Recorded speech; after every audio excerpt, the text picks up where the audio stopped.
বাজার থেকে কেন কিনে খাবো?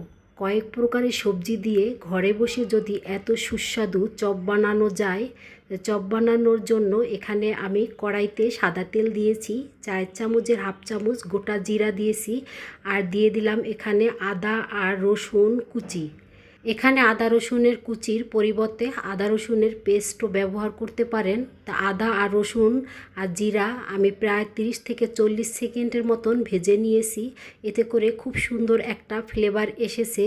আর এই পর্যায়ে এখানে আমি দিয়ে দিব পেঁয়াজ কুচি। তো এখানে আমি পরিমাণ মতন পেঁয়াজ কুচি দিয়ে দিলাম।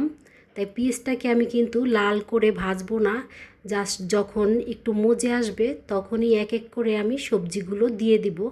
আজকের রেসিপিটি যদি ভাই বোনদের কাছে ভালো লাগে, প্লিজ ভাই বোনেরা পুরো ভিডিওর সাথে থাকবেন আর একটা লাইক দিয়ে দিবেন। আর যদি বেশি ভালো লেগে থাকে চ্যানেলটি সাবস্ক্রাইব করে চ্যানেলের পাশেই থেকে যেতে পারেন। তাই পেঁয়াজটা যেন খুব দ্রুত মজে যায়, সেজন্য এখানে আমি লবণ দিয়ে দিলাম পরিমাণ মতন।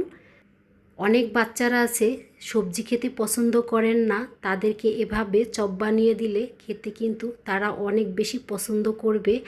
ভাই বোনেরা দেখতেই পাচ্ছেন পেঁয়াজ কিন্তু আমি বাদামি করে ভাজি নাই, হালকা যখন মজে আসছে এই পর্যায়ে আমি মশলাগুলো দিয়ে দিব। তাই এখানে আমি প্রথমে ঝালের জন্য লাল মরিচের গুঁড়ো দিয়েছি হাফ চামচ, গরম মশলা দিয়েছি হাফ চামচ, আর হলুদের গুঁড়ো দিয়ে দিলাম সামান্য পরিমাণ।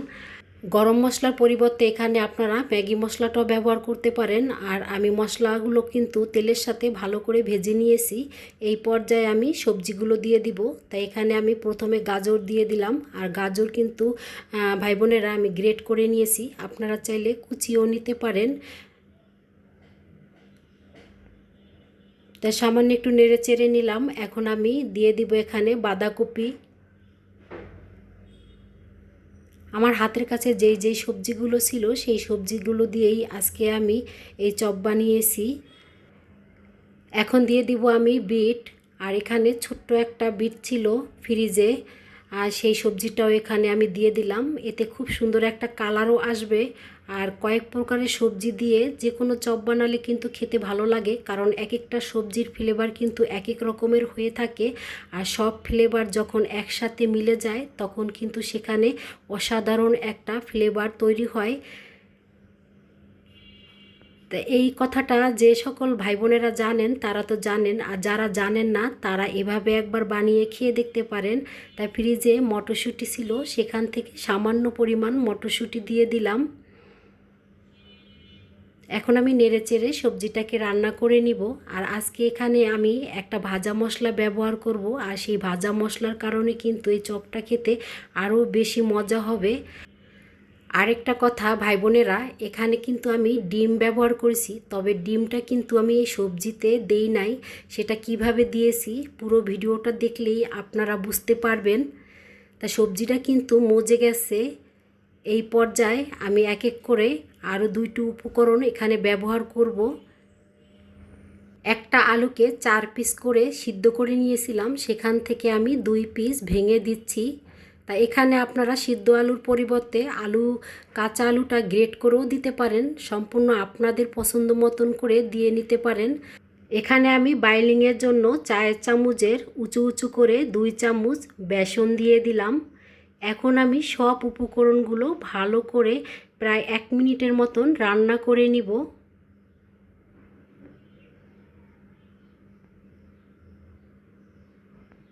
চপ তো আপনারা অনেকভাবে খেয়েছেন, এভাবে যদি কখনো না বানিয়ে খেয়ে থাকেন একবার হলেও বানিয়ে খেয়ে দেখতে পারেন। খেতে কিন্তু অনেক বেশি মজা হয়, বিকেলে চায়ের সাথেও খেতেও কিন্তু অনেক ভালো লাগে।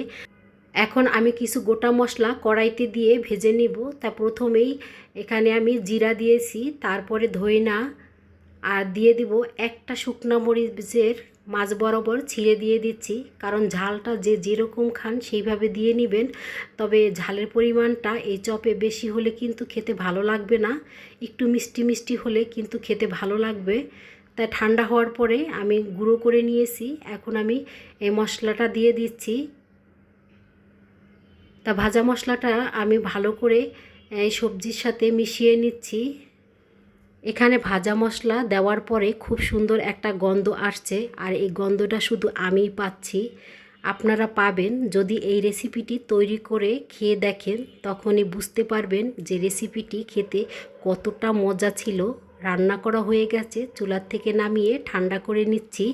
আর এখানে কিন্তু একটা ডিম আমি অফ ক্যামেরায় সিদ্ধ করে নিয়েছি, এখন গ্রেট করে নিচ্ছি। তবে একটা কথা ভাই বোনেরা, এখানে আপনারা এভাবে না দিয়েও যদি আপনারা চান আপনাদের সম্পূর্ণ ইচ্ছে মতন আপনারা সবজি ভিতরেও ডিমটা ব্যবহার করতে পারেন। কিন্তু আমি একটু বাচ্চাদের পছন্দ যাতে হয় সেজন্য একটু আকর্ষণীয় করার জন্য এখানে আমি ডিমটাকে গ্রেট করে নিয়েছি। আর এখন এক এক করে কয়েকটি উপকরণ দিব, সেটা আপনারা দেখবেন, দেখলেই বুঝতে পারবেন। তাই এখানে প্রথমে আমি দিয়েছি লবণ পরিমাণ মতন, আর চায়ের চামচের হাফ চামচ পরিমাণ আমি কর্নফ্লাওয়ার দিয়েছি। আর এখানে কিন্তু আমি চিলি ফ্লেক্স দিব।